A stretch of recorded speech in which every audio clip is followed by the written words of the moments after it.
Hello everyone, आप सभी का एक बार फिर से स्वागत है हमारे YouTube channel Shankarnath education point पर।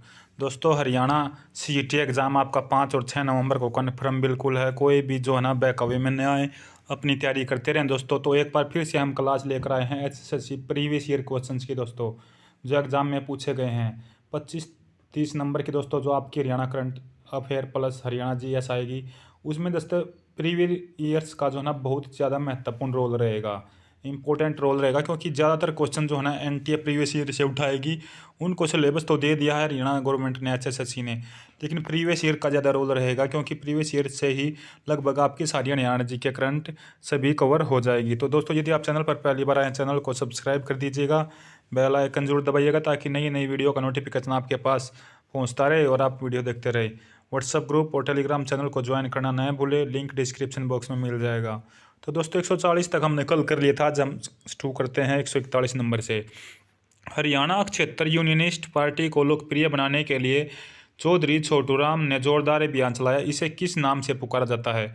तो दोस्तों, इसे पुकारा जाता है जमींदारी लीग। कई बार पूछा भी जाता है जमींदारी लीग के संस्थापक कौन थे, तो चौधरी छोटूराम। ये दोस्तों क्षेत्र की यूनियनिस्ट पार्टी थी। इसे लोकप्रिय बनाने के लिए एक नाम, लोकल नाम दिया गया है, जमींदारी लीग। उसके बाद अगले क्वेश्चन पर चलते हैं। अभी वर्ष 1916 में चौधरी छोटूराम ने रोहतक में किस साप्ताहिक का संपादन शुरू किया? तो दोस्तों, ये साप्ताहिक पत्र था एक जाट गजट भी। जाट गजट पत्र का संपादन किया था चौधरी छोटूराम ने 1916 में। कहाँ से पूछ ले तो भी रोहतक से। ये एक साप्ताहिक था, सप्ताह में एक बार ये छपता था।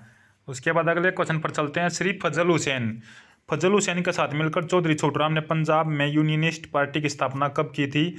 तो चौधरी फजल हुसैन के साथ मिलकर छोटूराम ने 1923 में जो है ना फजल हुसैन के साथ मिलकर यूनियनिस्ट पार्टी की स्थापना की थी। कहाँ पर? पंजाब के अंदर दोस्तों। अगले क्वेश्चन पर चलते हैं। लाहौर अधिवेशन 1892 के दोस्तों लाहौर अधिवेशन में हिसार का प्रतिनिधित्व किस प्रसिद्ध नेता ने किया था? तो हिसार का प्रतिनिधित्व किया था लाला लाजपत राय ने। 1892 के अंदर लाहौर अधिवेशन में जो ना हरियाणा का अगर पूछ ले तो हरियाणा के हिसार का प्रतिनिधित्व किया था लाला लाजपत राय ने, और हिसार को ही अपनी इन्होंने कर्मभूमि, राजनीतिक कर्मभूमि माना हुआ है। अगले क्वेश्चन है भी कांग्रेस के नागपुर में हुए वार्षिक अधिवेशन में, क्योंकि देखिए दोस्तों, क्योंकि कांग्रेस का हर वर्ष जो है अधिवेशन होता था, कांग्रेस का नागपुर में हुए वार्षिक अधिवेशन में हरियाणा प्रांत का प्रतिनिधित्व किसने किया? तो लाला उग्रसेन ने। ये क्वेश्चन पूछे जा चुके हैं। पिछला जो क्वेश्चन था लाला लाजपत राय वाला दोस्तों, हिसार का प्रतिनिधित्व, ये कई पेपर में यानी कई एग्जाम में आ चुका है पहले भी। तो ये भी ध्यान रखना, जो कांग्रेस का नागपुर अधिवेशन हुआ था भी, उसमें हरियाणा प्रांत का प्रतिनिधित्व किया था लाला उग्रसेन ने। उसके बाद अगले क्वेश्चन पर चलते हैं। आजाद हिंद फौज से संबंधित हरियाणा का वह सूरवीर कौन था जिसने मणिपुर की भूमि पर सबसे पहले तिरंगा फहराया? मोस्ट इंपॉर्टेंट क्वेश्चन दोस्तों, बार बार रिपीटेड क्वेश्चन है। तो मेजर सूरजमल को दोस्तों जाटों का प्लेटो हम कहते हैं। आजाद हिंद फौज से संबंधित था एकमात्र हरियाणा का सूरवीर दोस्तों। वैसे तो और भी बहुत थे, लेकिन क्वेश्चन बनता है मणिपुर की भूमि पर सबसे पहले तिरंगा किसने फहराया था? तो मेजर सूरजमल। ये दोस्तों हरियाणा का सूरवीर, जाटों का प्लेटो इसको कहते हैं। अगला क्वेश्चन है भी सनातन धर्म को पूरे उत्तर भारत में लोकप्रिय बनाने के लिए महत्वपूर्ण योगदान देने वाले पंडित दीनदयाल शर्मा हरियाणा में कहाँ के रहने वाले थे?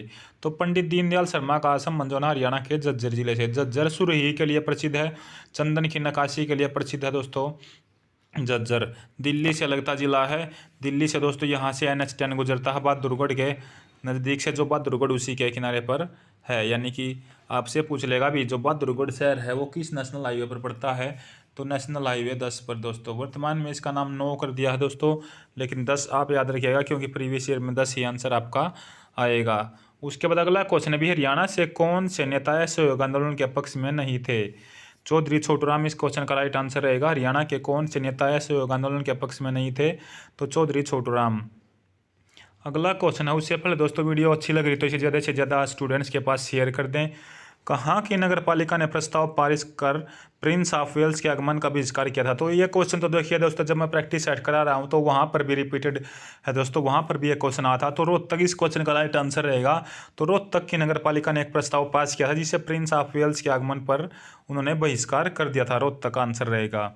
अगला क्वेश्चन है, कहाँ की तहसीलदारी छोड़कर हीरा सिंह चिनारिया ने प्रजामंडल आंदोलन का नेतृत्व किया था? तो जींद रियासत के तहसीलदारी छोड़ी थी भी हीरा सिंह ने और प्रजामंडल आंदोलन का नेतृत्व किया। उसके बाद अगला क्वेश्चन अभी, कैथल के राजा उदय सिंह की पत्नी का नाम था सूरज कौर। सूरज कौर इनकी पत्नी का नाम था। जब इनकी मृत्यु हो गई थी दोस्तों, तो इन्होंने अंग्रेजों ने क्या सोचा था कि भी देखिए इनका कोई पुत्र नहीं था, तो इन्होंने इनकी रियासत को हड़पने की सोचा था। लेकिन उदय सिंह की पत्नी जो सूरज कौर है और इनके साथ दोस्तों एक दो और ने मिलकर अंग्रेजों के साथ यहाँ पर विद्रोह किया था। उसके बाद अगला क्वेश्चन बनता है अभी 1880 में स्वामी दयानंद ने कहाँ पर आर्य समाज की एक शाखा की स्थापना की। तो सबसे पहले तो आर्य समाज की जो शाखा हरियाणा में खोली गई थी वो खोली गई थी 1880 में रेवाड़ी के अंदर, क्योंकि जो स्वामी दयानंद सरस्वती जो हरियाणा में आए थे इन्होंने गौशाला भी खोली थी दोस्तों रेवाड़ी के अंदर। और साथ में 1880 में यह है ना रेवाड़ी में आर्य समाज की पहली शाखा खोली। अगर भारत में पूछ ले आर्य समाज की शाखा कब हुई, तो 1875 में दोस्तों स्वामी दयानंद सरस्वती ने ही की थी। मोस्ट इंपोर्टेंट दोनों तीनों क्वेश्चन जो मैंने आपको बताए। गौशाला खोली दोस्तों, ये भी एग्जाम में पूछा जा चुका है। आर्य समाज की पहली शाखा खोली कहाँ खोली, ये भी पूछा जा चुका है, तो ध्यान रखना भी। रेवाड़ी में जब आर्य समाज की पहली शाखा खोली दोस्तों, साथ ही इन्होंने गौशाला का भी जो है गौशाला भी खोली थी रेवाड़ी जिले में ही। अगला क्वेश्चन, लाला लाजपत राय ने 1886 में आर्य समाज की शाखा कहाँ स्थापित की थी, तो हिसार में।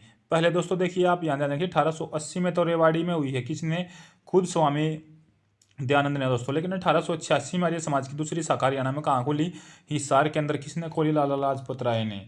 अगला क्वेश्चन है भी, हरियाणा में होम रूल लीग का कार्य सफल हो जाने पर नेकी राम शर्मा लोकमान्य तिलक को बुलाने कहाँ गए थे, तो पूना गए थे दोस्तों। ये पूना जाकर इन्होंने जो निमंत्रण दिया था उनको कि आप हरियाणा में आइए भी, तो पूना गए थे नेकी राम शर्मा लोकमान्य तिलक को बुलाने।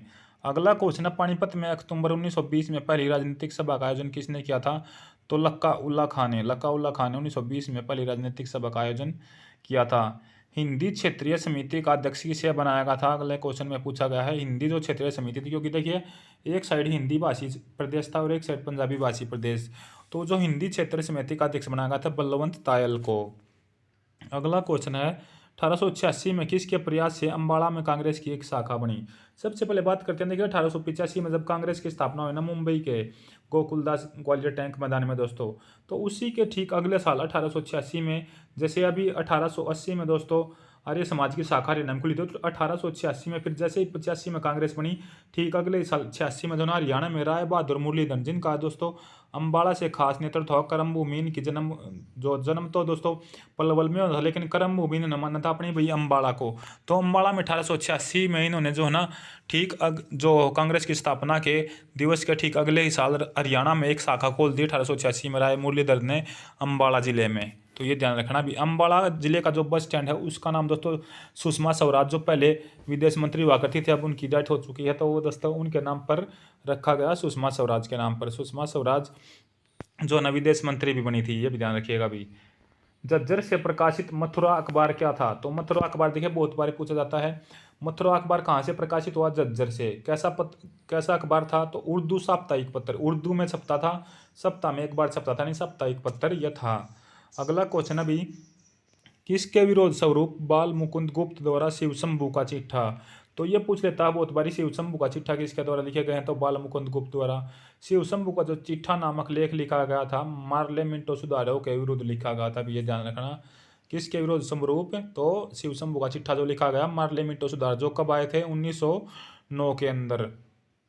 अगला क्वेश्चन है, किस भूगर्भिक काल में हरियाणा राज्य की भूगर्भिक संरचना में महत्वपूर्ण परिवर्तन हुए, तो मेसोजोइक काल में जो ना भूगर्भिक परिवर्तन संरचना में महत्वपूर्ण परिवर्तन हुए थे। अगला क्वेश्चन फिर है, किस भूगर्भिक काल में हरियाणा राज्य में नदी नाले पहाड़ आदि का सुचारू रूप से निर्माण हुआ, तो कैनोजोइक काल। दोनों ही क्वेश्चन ध्यान रखिएगा, अभी पूछे जा चुके हैं। किस भूगर्भिक काल में हरियाणा राज्य की भूगर्भिक संरचना में महत्वपूर्ण परिवर्तन हुए, तो यह ध्यान रखना मेसोजोइक काल। और किस भूगर्भिक काल में नदी नाले पहाड़ का सुचारू रूप से निर्माण हुआ, तो कैनोजोइक काल, ये ध्यान रखना भी। एक सेकंड दोस्तों, काफ़ी नीचे चलेगी पीडीएफ भी, एक सेकंड रुकिएगा। ये भी हो गया आपका भाई, तो मथुरा अखबार हो गया, ये भी हो गया। तो यहाँ हाँ दोस्तों ये हो चुका था, 183 पर आ चुके थे। तो कौन सा जो है ना मोरनी पहाड़ियों का सर्वोच्च शिखर है, दोस्तों देखिए मोरनी पहाड़ी यहाँ भी शिवालिक का हिस्सा, और शिवालिक की पहाड़ियाँ हरियाणा के उत्तरी भाग में आती हैं। उत्तरी भाग में शिवालिक का हिस्सा भी हरियाणा के अंदर मोरनी जो पंचकुला के अंदर है। और मोरनी की सबसे ऊंची चोटी है करो की अगर ऊंचाई बताई जाए तो 1514 मीटर, जो HSSC पूछती है वैसे दोस्तों 1467 पॉइंट कुछ मीटर है, लेकिन HSSC के बार जो ना क्वेश्चन पूछा गया तो HSSC आंसर मानती है 1514 1514 मीटर इसकी ऊंचाई मानती है HSSC। अगला क्वेश्चन है भी घग्गर द्वारा निर्मित बाढ़ के मैदान क्या कहलाते हैं? नैली। ये क्वेश्चन भी बार बार रिपीटेड है। घग्गर नदी द्वारा जो बाढ़ के निर्मित मैदान है वो कहलाते हैं नैली।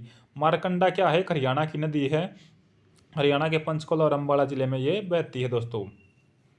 माफ कीजिएगा, मारकंडा दोस्तों अम्बाला कुरुक्षेत्र के जलीय कैथल में होती हुई घग्गर में मिल जाती है। मारकंडा सरस्वती में मिलती है। सरस्वती दोस्तों मारकंडा सरस्वती टांगरी आती है पहले, फिर मारकंडा आती है, फिर सरस्वती आती है। तीनों ही दोस्तों जो है ना घग्गर की सहायक नदियाँ हैं, ये ध्यान रखिएगा। तो मारकंडा अम्बाला कुरुक्षेत्र में बहती हुई कुरुक्षेत्र में जो है ना सरस्वती नदी में मिल जाती है। और सरस्वती फिर आगे दोस्तों क्या है इसमें घग्गर में मिल जाती है। और सरस्वती तो वैसे भी अभी लुप्त ही नदी है दोस्तों, तो कभी कभी बारिश के टाइम पर इसमें पानी आ जाता है।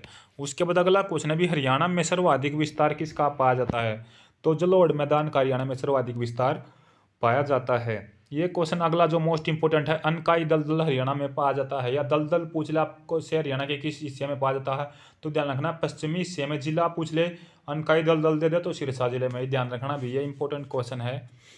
हरियाणा में जून से जुलाई, हरियाणा में जून जुलाई पूछ ले, या जुलाई से सितंबर महीने में मध्य किन पवनों द्वारा वर्षा होती है? तो आपको पता ये भी दक्षिणी पश्चिमी मानसून जो पवन आती हैं उनके द्वारा जो है ना वर्षा होती है। साउथ वेस्टर्न जो मानसून विंड है उनके द्वारा वर्षा होती है। और जो वो लौटती मानसून कहते हैं दोस्तों उसे कहते हैं हम नॉर्थ वेस्ट। उसके बाद अगला क्वेश्चन है हरियाणा की जलवायु कही जा सकती है? तो शुष्क, आर्द्र शुष्क या ऊपर आर्द्र के बीच की। वो आर्द्र उपोष्ण मौसम जिस तरीके से होता था तो शुष्क भी होती है, आर्द्र शुष्क भी होती है और ऊपर आर्द्र भी होती है।